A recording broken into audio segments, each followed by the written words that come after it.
This is the Tree of Life, Season 20, Chapter 2.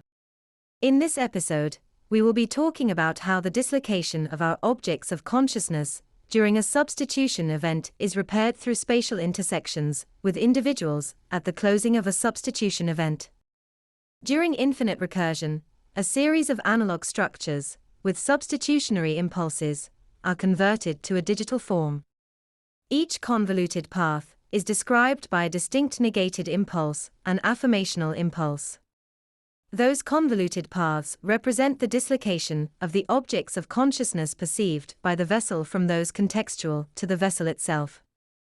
That is, the consciousness will perceive path parsimony, with all of that history erased at the conclusion of the event.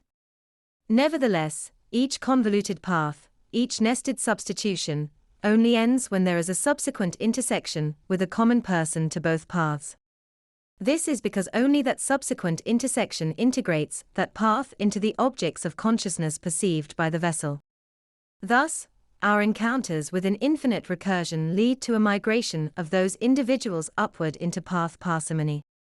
The chance occurrences, or occurrences by any corollary purpose, integrate those paths into the objects of consciousness linked to our self-representation.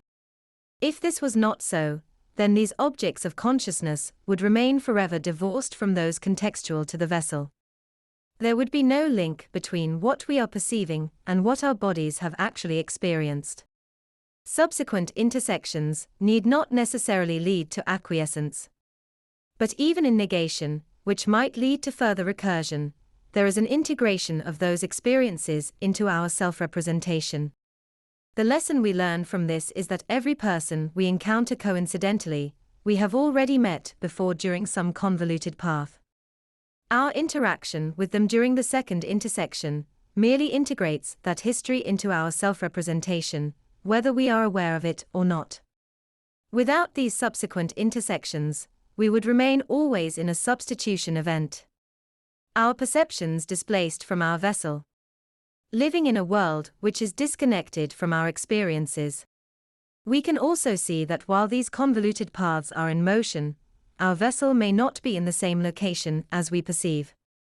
It is only at the beginning and end of the substitution event that there is a commonality between the location we think we are in, within our objects of consciousness linked to our self-representation, and the vessel itself. Thus, both reverse substitution events, where our consciousness is within a distinct vessel somewhere else, and at some point in the middle of the substitution event, can our location be disconnected from that we perceive it to be.